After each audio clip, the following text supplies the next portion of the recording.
What happened in Parliament this morning was YB Karpal Gelugor raised the issue of Kampung Buah Pala or Kampung Buah Dada. To me, YB Karpal was with me on the 18th of January 2009 in Kampung Buah Pala, where YB Karpal himself promised the people that Kampung Buah Pala will remain as Kampung Tradisi Orang-Orang India. Forever it will be Kampung Tradisi. It was not only him, but YB Raya, Professor Ramasamy was also there. That day was the Pongal celebration. So what I raised in Parliament was the matter raised by YB Karpal, Kampung Buah Pala or Kampung Buah Dada, is not going to benefit anybody. It is only a political stand or a stunt by the DAP and Pakatan Rakyat. They should actually look into their promise of retaining Kampung Buah Pala as a traditional Indian village in the country.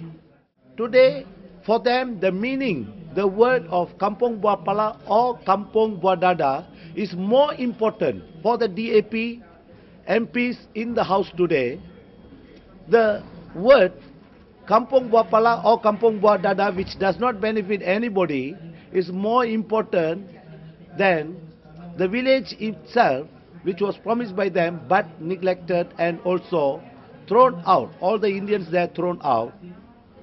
That is, nobody is benefiting from their argument inside the house. Maybe what they can do is, whether Rembau said it or not, I'm not bothered. What is important is, a state government must assist and help the poor. I was kicked out because I wanted the DAP MPs to pay attention to Kampung Buah Pala and not the word Kampung Buah Pala or Kampung Buah Dada. You see, you just think for yourself.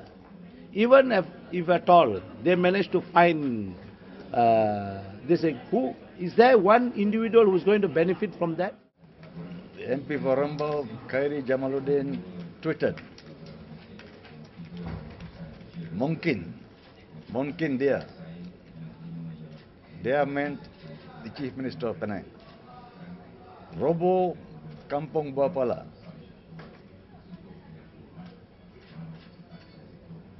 Dengan gantikan kampung itu dengan Kampung Buah Dada. Now he said this following the allegations made against the Chief Minister's son, that he had molested his schoolmate. On the 24th of October, I gave notice. Understanding Order 18.1, that I would move a motion of urgent public importance over the remark made by Khairy Jamaluddin. That Khairy Jamaluddin had brought the House into disrepute by that remark. Insult to all women, humiliation to all women in the country.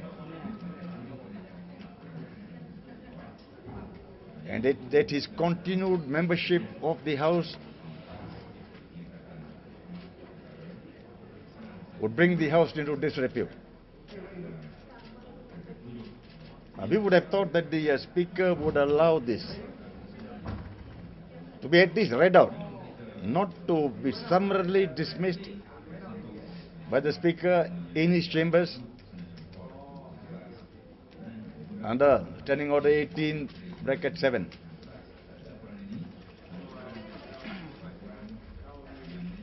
Now, this motion does not, the rejection does not come within 18(7).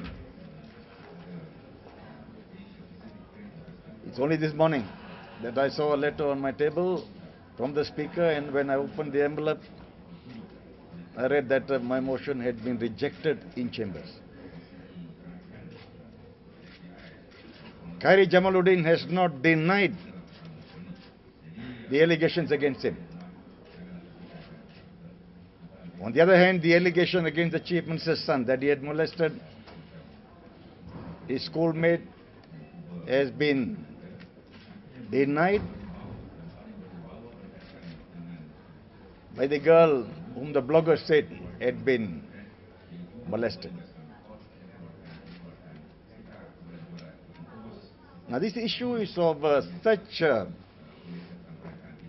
significance that it cannot be dismissed out of hand.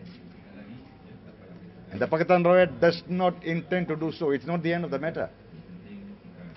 It's just the beginning of what is going to come. Now let me remind Khairy Jamaluddin that this is a preview of coming attractions. They are going to make this an election issue in the coming general election. I hope the police will take action against him for criminal defamation of the Chief Minister's son. We have lodged a report, and I call upon the IGP to personally look into the investigation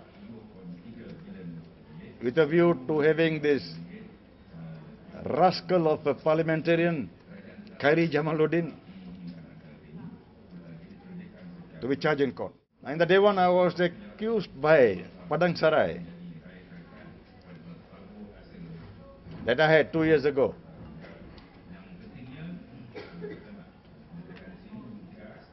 Assured the people of Kampong Buah Pala that the Kampong Buah Pala would be preserved as a traditional Indian village. I'm not denying, I did say that. I practically said that it would be on my dead body that Kampong Buah Pala would be destroyed. The Chief Minister of Penang likewise made a similar promise. The Deputy Chief Minister, Professor Ramasamy, likewise eloquently made the same promise. Yes, we promised 2 years ago. Now that promise could not be executed because the federal court decided against the villagers. In fact, Pakistan Riot lawyers were not involved in that suit. At the time when the promise was made, in fact, the villagers had won in the High Court. The matter had not been heard by the Court of Appeal. Subsequently, the Court of Appeal allowed the appeal of the developer. So there was no alternative for the state government, or for that matter myself, short of defying the federal court order and going to prison for contempt of court. Short of that, we had no alternative. Now, whatever it is, when it comes to a court of law, an order made must be respected. Right or wrong, as a lawyer, I have been in practice for 42 years, I have got to accept it. I may not agree with the judgment, but that's not the point. So, Padang Serai to have stood up just now and malign me for promises made and promises which had not been carried out is not true. I say this here now to put the record straight.